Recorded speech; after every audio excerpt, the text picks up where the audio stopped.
Bom dia a todos, agora são 10 horas da manhã do dia 12 de julho.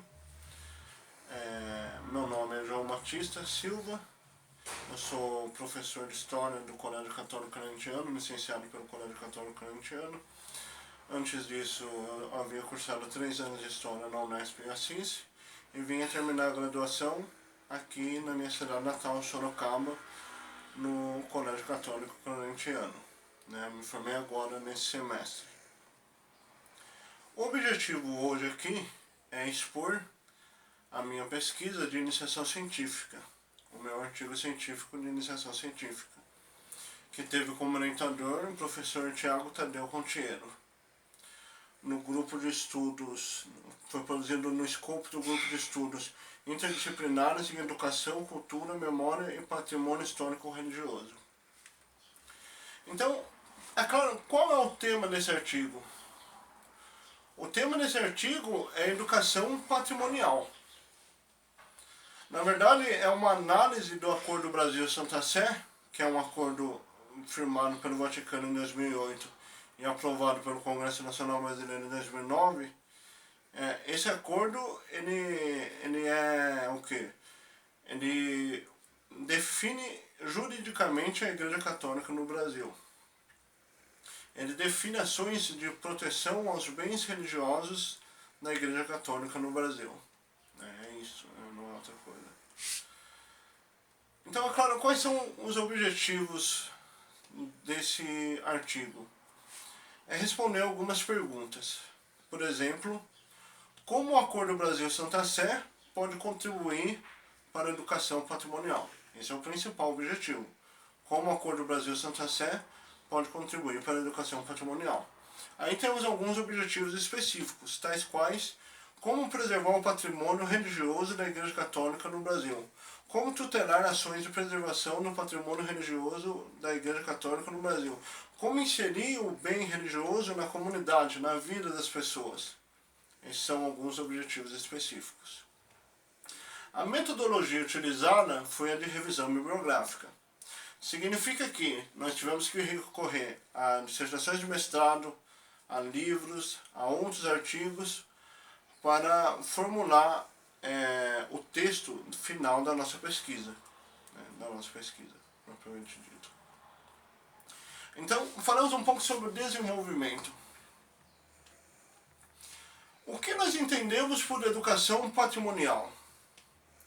Entendemos uma educação que vise a percepção crítica da própria realidade. Uma educação que faça com que o indivíduo, o discente ou o público em geral, perceba criticamente a própria realidade e perceba o bem religioso, o patrimônio histórico-cultural, como um bem a ser preservado. Porque preservar a memória para a coletividade é também educar para a vida. Então, creio que agora podemos falar um pouco sobre a preservação. Cabe falar algumas coisas. Nós poderíamos dizer que o bem ele poderia ser tombado, tombamento pelo Estado brasileiro, para ser preservado. É um processo longo e burocrático, mas é um caminho possível para a salvaguarda desses bens. É um caminho possível. Não é o único caminho. O bem ele não precisa ser musealizado necessariamente. É claro que quando ele é musealizado, ele se torna um museu, ele se torna um espaço de memória, um espaço de informação histórica, um espaço de ensino e um espaço de diálogo com a sociedade, além, de, claro, da preservação. Mas não necessariamente ele precisa ser preservado se musealizando. Ele pode simplesmente ser um espaço de memória, para recontar a memória histórica coletiva. Poderíamos dizer isso. Então, aí chegamos a algumas conclusões.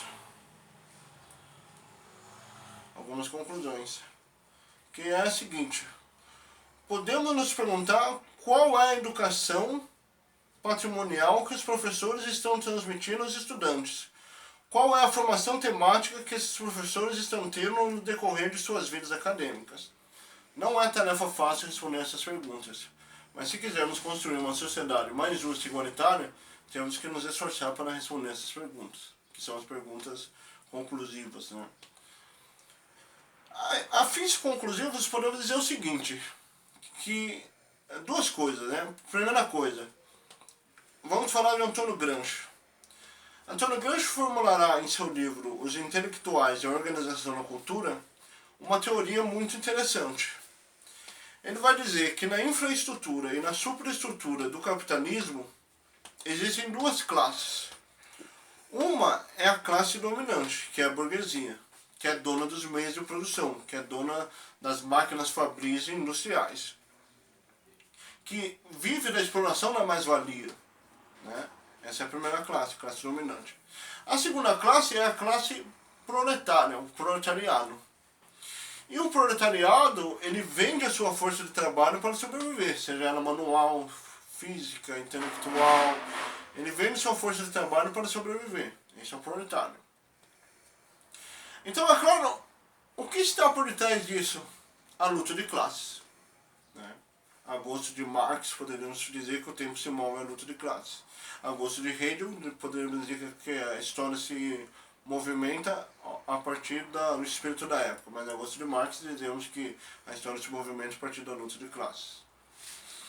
Então existe uma luta de classes pelo controle da ideologia. E o que é ideologia? Ideologia é as coisas que se passam pela sua cabeça, que transcendem o seu controle consciente, que estão além de você, né? Ideologia é isso, né? Ideologia é isso, na visão marxista. Então, o que Gramsci propõe como armas de guerra para essa luta de classe? A ideia de intelectual orgânico. O que é o intelectual orgânico? Ora, é aquele intelectual que representa a sua classe. E a ideia de Gramsci é formar intelectuais orgânicos no seio da classe trabalhadora, para que esses, por sua vez, sirvam como armas de guerra na luta de classes pelo controle da ideologia. E que esses formem outros intelectuais orgânicos no seio da classe trabalhadora. No seio da classe trabalhadora. Então, só para finalizar, qual é a justificativa de se estudar isso, né? De se estudar o Acordo Brasil-Santander? Qual a justificativa? É que é um acordo recente, né, 2008, relativamente recente, e que merece maior atenção dos pesquisadores, principalmente dos pesquisadores de patrimônio histórico-cultural. Agora eu gostaria, para encerrar as fins conclusivos, para concluir, eu gostaria de ler o último parágrafo do artigo científico. Esse parágrafo ele é muito importante, ele finaliza o artigo. Eu vou ler para vocês. Concluímos que o caminho para a educação patrimonial se desenvolver no Brasil é um caminho ainda muito longo, que necessitará da interdisciplinaridade. Professores de arte, história, geografia, letras e demais ciências humanas deverão agir juntos e em conjunto para responder às questões que levantamos nesse artigo. Questões essas muito relevantes para pensar a preservação dos bens religiosos da Igreja Católica no Brasil e para repensar o papel do professor e o papel da escola. Portanto, para educar para a vida em sociedade, é necessário preservar a memória para a coletividade. Essa memória social dos fracos e oprimidos, dos renegados pela história, pode trazer à luz muitas novas discussões que repensem, de certa forma, o próprio papel da história.